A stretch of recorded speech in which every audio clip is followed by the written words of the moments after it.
Ciao a tutti, quarta partida do Floripa Chess Open. Aqui eu estava de negras jogando contra o mestre nacional Hugo Zanotti, jogador muito forte aí, tá com 2100, tinha 2166 né, durante o torneio. E bem, vamos lá para a partida. Ele jogou com D4, eu joguei com cavalo F6, C4, E6, cavalo F3, né? Evitando de certa forma a Ninja Índia, né? Porque se ele jogasse com o cavalo C3, eu poderia jogar com o bispo B4. Ele evitou então. E aí eu joguei D5 mesmo. Aqui ele poderia jogar transpondo para uma catalã da vida, jogando com G3, bispo G2. Mas ele jogou também com cavalo C3 e aí aqui virou um gambito da dama, né, recusado. Eu joguei com bispo E7, só desenvolvendo as peças mesmo, fazendo nada demais. Vou rocar logo em seguida. Ele trouxe bispo para G5, H6, bispo H4 e roque. Eu gosto também demais de jogar. Eu gosto de jogar esse tipo de posição tanto de brancas como de pretas, né? Inclusive eu adoro jogar esse tipo de posição de brancas, né? O famoso é um sistema meio que ataque-torre, né? A gente pode jogar com E3, dama C2, bispo E2, torre C1, roque, torre D1. O plano é muito fácil de aplicar para as brancas. Não é tão assim para as negras, mas também é fácil de jogar para os dois lados, mas é um jogo mais posicional, né? Bem estratégico, vai dar uma... Não é tão bagunça que nem uma siciliana, mas eu gosto desse tipo de posição. Ele jogou com E3, e aqui eu joguei B6, a ideia é jogar com o bispo B7, desenvolver esse bispo aqui nessa diagonal, colocar o cavalo no B7, trazer minha torre para C8, jogar um C5.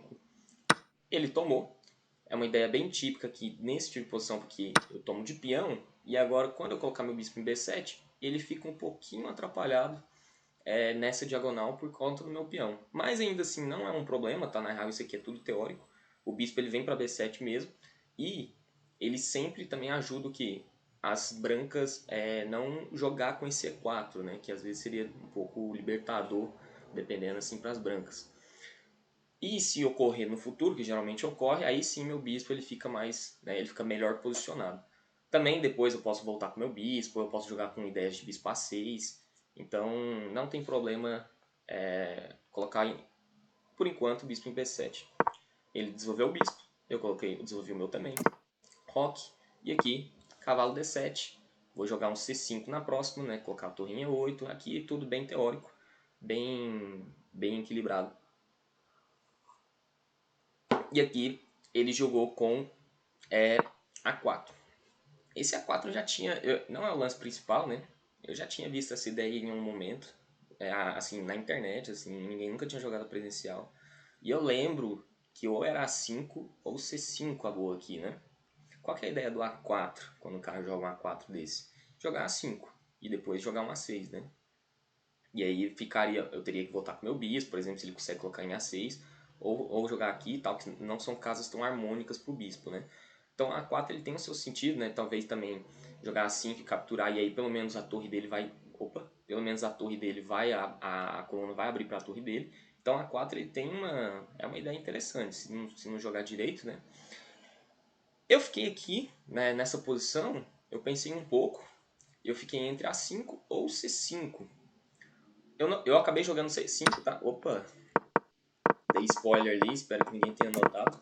Eu acabei jogando com C5, que é o melhor lance da posição, só que o A5 também ele é bem interessante. Eu só não quis jogar o A5 porque eu fiquei preocupado em dar essa casa aqui de B5 para ele, eu não sei...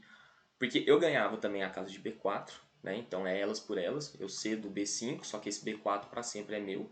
Eu posso tentar, por exemplo, manobrar meu cavalo para B4 e aí ele fica bem forte aqui, ou colocar meu bispo em B4.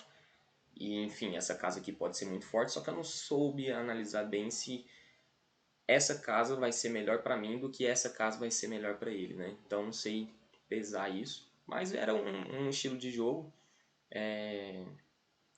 Acabei não optando, joguei com C5.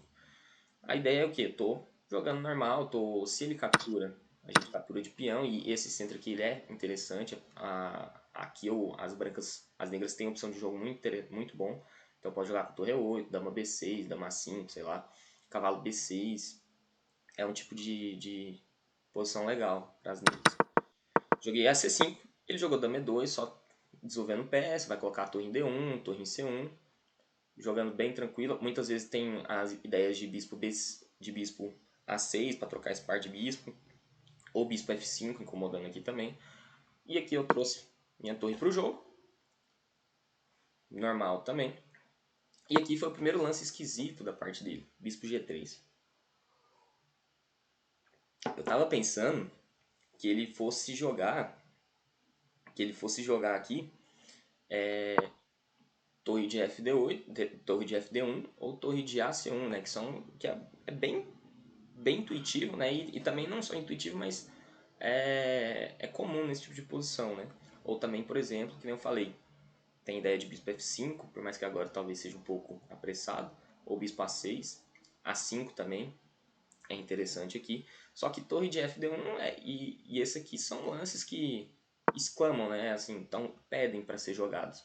Inclusive torre de FD1, lance principal, poderia seguir, por exemplo, com cavalo E4, algumas trocas aqui no centro, A5 e trocas aqui, simplificações e esse C4, e aqui a gente teria essa posição bem interessante em que meu bispo branco, ele sim é pior que o bispo do meu adversário, só que ele não vai ficar aqui, né? Eu vou jogar com C8 uma hora, vou jogar com cavalo F6, bispo C8, tentar trocar esse bispo, ou pelo menos melhorar ele e jogar com bispo G4, por exemplo, ou bispo E6, né? Então, é uma posição aqui que seria igualada e tem chance para os dois lados, né? Que nem o Rafael fala. Mas não seguiu assim. Ele jogou então com bispo G3. Jogou com bispo G3. E aqui eu joguei, né, um lance também que é tipo nesse tipo de posição para as negras, é jogar, tentar, né, impedir o máximo possível esse C4 das brancas. Não é nem impedir, mas também tomar controle dessa casa, colocando uma peça, geralmente, né, o cavalo nessa casa. Então eu joguei cavalo E4, ele tomou de peão, e na real ele tomou aqui de peão, e foi nessa posição que... Opa! Foi nessa posição que a gente empatou. Pois é, meu adversário me ofereceu um empate e depois de eu ter pensado um pouco, eu aceitei.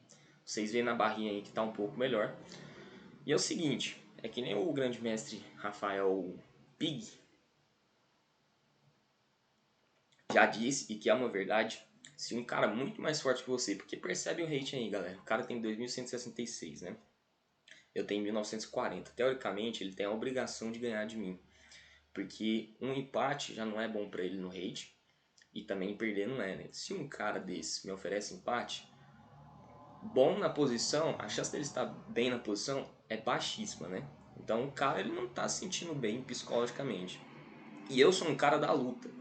Então eu pensei bastante aqui para ver se eu aceitava ou não. O problema era que torneio, eu fiz uma decisão de estratégia de torneio. Como Floripa eram cerca de uma semana, 8 dias de torneio, e tem rodadas duplas, alterna, né? Rodada dupla, um dia com rodada dupla, outro dia sem uma rodada, só uma rodada. Esse dia era só essa partida. Eu também não estava de férias ainda da faculdade, então tinha que fazer trabalho durante lá em Floripa. E aí, e no dia seguinte seriam duas partidas fortíssimas, né? Porque eu pegaria dois jogadores muito fortes. Então eu pensei comigo, cara, eu posso buscar o cara, ou eu vou pra luta, porque essa posição eu estou ligeiramente melhor e eu sabia, tanto psicologicamente, porque o cara me ofereceu um empate, como, assim, concretamente, porque como eu poderia ter seguido nessa posição? Ganhado o par de bispos dele, primeiramente, e jogado com B6. E a ideia aqui é o quê? Por que eu estou ligeiramente melhor? Porque eu tenho um par de bispo, esse bispo aqui ele vai causar muitos problemas no futuro, eu posso jogar com G6, bispo F6, bispo G7, por exemplo, e aí esse bispo vai ficar nessa diagonal fortíssima, ou eu posso jogar com o bispo D6 mesmo e ele fica nessa diagonal aqui, né? O bispo F8 também. Jogo o cavalo F6, eu só espero a minha posição e vou apertando o cara aos poucos, né? Ele tem esse peão um pouco fraco, porque ele jogou A4, né? Eu posso jogar com torre B8, por exemplo, dama B6. Então quem vai puxar aqui para a vitória, a longo prazo, é as negras. Lógico que eu posso acabar perdendo essa partida, Com certeza, tanto é que a vantagem não é uma vantagem absurda, né? Eu só tenho uma vantagem posicional e estratégica, que é o par de bispo, né? A longo prazo. Só que, assim, eu botava as fichas em mim, porque o tempo tava, né? A gente nem gastou muito tempo aqui, estamos na abertura. Porém, para eu descansar durante o dia, né? Fazer o trabalho também, que eu precisava da faculdade, que eu estava um pouco angustiado. E para eu me preparar nos dias seguintes, numa decisão de torneio, porque ainda teriam muitos torneios para seguir e o Floripa é um torneio pesadíssimo. Era o primeiro torneio que eu estava jogando esse ano depois de meses, então ainda não estava também em forma. Então eu achei melhor, por mais que eu não gostei tanto, assim, eu gosto muito de ir pra luta mesmo, mas eu aceitei o empate e é isso, né? Então eu acho que foi uma decisão de torneio, uma decisão mais estratégica. Não me arrependo, assim. Eu acho que foi, acho que foi bom, eu faria de novo. Mas é isso. Essa partida, deixa eu ver quanto tempo aqui. Como é 11 minutos, eu vou encerrar. Eu ia colocar junto com a outra partida, a outra contra o brabíssimo, fortíssimo Mestre Feed, Lucas Mito. Eu vou deixar essa pro vídeo seguinte. É isso. Espero que vocês tenham gostado do vídeo. Um abraço. Valeu!